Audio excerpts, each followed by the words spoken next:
یہ انفارمیشن ہے جو آپ کے ساتھ میں شیئر کروں گا۔ تھوڑا سا اس سے پہلے میں آپ کو بتانا چاہتا ہوں جو اس وقت ظلم و ستم ہوا ہے اس میں تازہ ترین جو مثال ہیں وہ جمشید دستی، ان کے گھر رات کو کچھ اہلکار، کچھ وردی والے، کچھ بغیر وردی والے وہ گئے ہیں اور انہوں نے تشدد کی کارروائیاں کی ہیں۔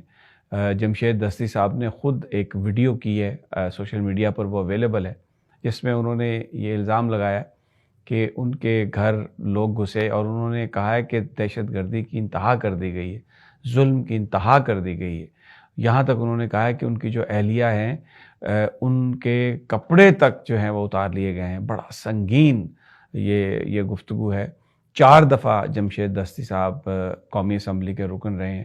اس سے پہلے بھی وہ شریف خاندان کی صحبتوں کا شکار ہو چکے ہیں۔ ان کے جب اٹھا کے جب جیل میں پھینکا گیا تھا تو وہاں پر انہوں نے بتایا تھا کہ سانپ اور بچھو اور پتہ نہیں کیا کچھ ان کے اس میں پھینکا گیا۔ مظفر گڑھ میں وہ غریب آدمیوں کے نمائندہ ہیں، جس طرح عام آدمی پارٹی ہے دلی میں اور وہاں پر ان کی حکومت ہے، اسی طرح جمشید دستی نے بھی اس علاقے میں جو بڑے بڑے لوگوں کا علاقہ ہے، بڑے بڑے ذمہ دار ہیں، وہاں پر انہوں نے عوامی سیاست کی ہے۔ 4 دفعہ قومی اسمبلی کے رکن رہے ہیں، عمران خان کے ساتھ ڈٹ کے کھڑے ہیں، لیکن جو سزا انہیں دی گئی ہے ان کے بقول بڑی سنگین ہے۔ اور وہ تو کہہ رہے تھے کہ میں یہ اللہ سے دعا کرتا ہوں کہ میں مر جاؤں، میں زندہ نہیں رہنا چاہتا، مجھے پکڑو، مجھے مارو، میں ہوں آپ کے مخالفت میں کھڑا، آپ میری بچی میری اہلیہ کے ساتھ آپ نے زیادتی کی اور یہ بہت سنگین ہے۔ یہ جو انہوں نے الزام، کاش کوئی ملک میں ایسا چیف جسٹس ہوتا جو ان چیزوں کا نوٹس لیتا، کاش ہماری عدالتیں جو ہیں آج وہ اس ظلم پر بولتی، لیکن یہاں پر تو ٹیکنیکلٹیز اور قواعد و ضوابط کا نام لے کے اپنی مرضی کے بندے کو اوپر لے جانا ہے، اور جن کو اپنا یہ سمجھیں کہ وہ آپ کے دھڑے کے نہیں ہیں، انہیں مرنے کے لیے آپ نے جہنم میں پھینک دیا ہے۔ یہ چیزیں پاکستان کے لیے اچھی نہیں ہیں، یہ نفرتیں جو بڑھ رہی ہیں یہ ہمارے ملک کے لیے ٹھیک نہیں ہے۔ اور دوسری جانب اور پیتھیٹک صورتحال ہے، وہ اور دل کو دکھانے والی صورتحال ہے۔ عمران خان صاحب کے لیے ان کا مقدمہ لڑنے والے جو وکیل ہیں، اب وہ سارے کے سارے ٹکٹوں کے پیچھے پڑ گئے ہیں، اب ان کے اپنے مسائل کھڑے ہو گئے ہیں، اب ان کی اپنی سیاست، کیونکہ پی ٹی آئی کا ٹکٹ جو ہے اگر وہ الیکشن لڑتے ہیں تو وہ جیت کی ضمانت ہے، اور پھر جیتنے کے بعد مطلب یہ بھی ان کے پاس چوائس ہے کہ وہ یہ کہہ دیں کہ جی اب تو ہمیں بھی گن پوائنٹ پہ رکھ لیا گیا اور بھلے کسی بھی دھڑے میں چلے جائیں۔ یہ ہو رہا ہے، یہ ہوتا ہے۔ بہت سارے لوگ فرمائشی پروگرام کرتے ہیں کہ جی ہمیں گرفتار کر لیں، ذرا ڈال دیں اندر تاکہ ہمیں وسائل نہ خرچ کرنا پڑے اور ہمیں کہیں پہ جانا نہ پڑے، اور آپ کو بھی ہم خوش کر رہے ہیں۔ تو یہ ڈبل وہ دھاری تلوار ہوتے ہیں۔ تو آج سپریم کورٹ آف پاکستان میں وکیل پیش ہوئے اور انہوں نے کہا کہ جی ہم بات کرنا چاہتے ہیں، اور اس وقت پاکستان میں جو صورتحال ہے تو اس پر قاضی فائز عیسیٰ صاحب جو ایک 3 ممبر بینچ کی سربراہی کر رہے تھے، جس میں جسٹس مسرت ہلالی اور وہ تھے محمد علی مظہر صاحب تھے، تو انہوں نے قاضی فائز عیسیٰ صاحب نے کوئی ایسا اندیا نہیں دیا کہ وہ کوئی ریلیف دیں گے۔ انہوں نے بڑا منہ بنا کے انہوں نے کہا کہ یہ بعد میں کرتے ہیں، بعد یہ جب وقفے کے بعد جب ختم ہو جاتے ہیں کیس تو پھر آپ آئیے گا۔ یعنی وہ جو اس وقت ڈگریوں کے کیس چل رہے تھے، وہ جو ٹوٹیلٹی میں پاکستان کے لوگوں پہ ظلم ہوا، قاضی صاحب کے نزدیک وہ اہم تھے۔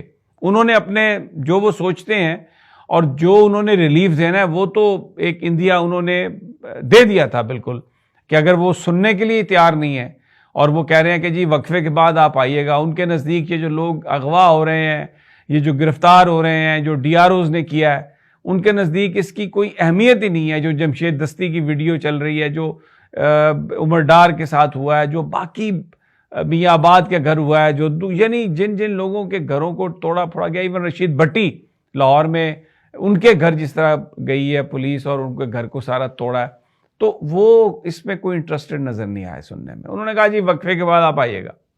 اچھا، اب وقفے کے بعد کیا ہوتا ہے؟ وقفے کے بعد وکیل صاحب جو ہیں وہ اپنے شاید ان کے نامینیشن پیپرز کا معاملہ ہے، انہوں نے بایو میٹرک کرانی ہے، کیا کرنا ہے، وہ چلے گئے۔ ہم لوگ سب بیٹھے، میڈیا بیٹھا وہاں پہ انتظار کر رہا ہے، اور وہ جناب وکیل صاحب آئے نہیں پی ٹی آئی کے، اور انہوں نے کیس کو کال کیا اور نہیں تھا تو عدم پیروی کی بنیاد پر انہوں نے اس کو ریجیکٹ کر دیا, ڈسمس کر دیا. یہ نہیں کیا قاضی صاحب نے کہ اچھا وہ ادھر گئے ہوئے ہیں, آنے والے ہوں گے, یا پتہ کر لیں یا انتظار کر لیتے ہیں. نہ, انہوں نے کہا جی بس یہ تو بہت ہی اچھا ہو گیا, اب یہ ملبہ ہی سارا ہم اس پہ ڈالتے ہیں, وکیل پہ ڈالتے ہیں, اور وہ چلے گئے. لیکن پی ٹی آئی کے وکیلوں نے یہ موقع دیا تو قاضی صاحب نے اس پر چھکا مارا.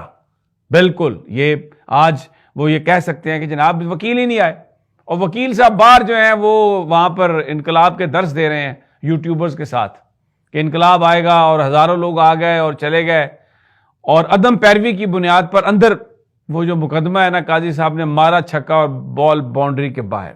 اچھا, بہت سارے یہ جو سارے واقعات ہو رہے ہیں اس میں وکیل جو ہے نا ٹویٹر پر بڑے ہمیں نظر آتے ہیں, اپنے انہوں نے یوٹیوب اکاؤنٹ بنا لیے ہیں. عمران کا نام جتنا کوئی بیچ سکتا ہے نا وہ بیچ رہا ہے, مجھے کوئی اعتراض نہیں اس پہ, بیچیں, اور لیکن خدا کے لیے اپنا کام تو کریں. صحیح کہہ رہی تھی علیمہ خان صاحبہ, میری ان سے بات ہوئی, وہ کہہ رہی تھی کہ یہ وکیل ٹکٹوں کے پیچھے پڑ گئے, اور یہ مطلب کاغذات نامزدگی تک انہوں نے خان کے غلط داخل کرا دیے, اور کہیں پر کوئی بات کرنے والا نہیں ہے. اب آج جو پاکستان میں جو کچھ ہوا, آج 30-40 وکلاء کو ہونا چاہیے تھا سپریم کورٹ میں قاضی فائز عیسی صاحب کے سامنے, اور انہیں بتاتے کہ جناب یہ کیا ہوا ہے.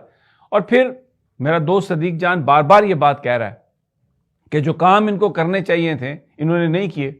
بھائی جس ڈی آر اوز نے پیپر ریجیکٹ کیے ہیں, کوئی 2 سال سے لگا ہوا ہے, کوئی 1.5 سال سے لگا ہوا ہے, وہ ان کا ڈیٹا ہوتا کہ کتنے کسی ڈپٹی کمشنر نے, ایڈیشنل ڈپٹی کمشنر نے وہ ایم پی او کے تحت بندے گرفتار کیے ہیں, کتنوں کو پکڑا ہے, کتنوں نے کیا کیا ہے, کتنے عرصے سے وہ ہے.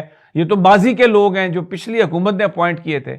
یہ کوئی انفارمیشن, اگر یہ انفارمیشن وہ رکھیں سپریم کورٹ کے سامنے اور سپریم کورٹ فیصلہ نہ کرے تو پھر میڈیا ان کو ہائی لائٹ کرے, لیکن کوئی گراؤنڈ ورک نہیں ہے, کوئی اس طرح کا کام ہمیں نظر نہیں آ رہا اس وقت. عمران اکیلا ہے, میں آپ کو بتا دوں, عوام کی سپورٹ ہے, اس کے علاوہ یہ جو سارے جو کرتے دھرتے ہیں, میں آپ کو بتا رہا ہوں, یہ اپنے لیے کام کر رہے ہیں, اپنی ٹکٹوں کے لیے کام کر رہے ہیں, ان کے اپنے جو معاملات ہیں وہ زیادہ اہم ہیں. خان, پاکستان کے عوام, تحریک انصاف, کوئی بندہ اس کی طرف توجہ نہیں دے رہا. اور مجھے یہ بھٹو صاحب کا زمانہ یاد آ رہا.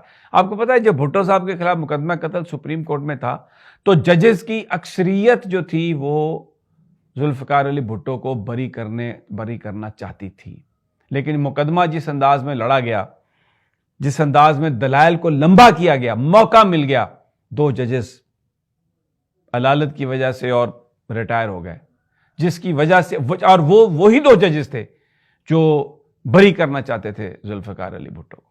یہ وکلا سب آپ کو بتا دیں گے جو اس زمانے کے ہیں. اور پھر جب وہ مطلوبہ نمبر حاصل ہو گیا ضیاء الحق کو, تو سپریم کورٹ سے انہوں نے ذوالفقار علی بھٹو کو سزائے موت سنوا دی.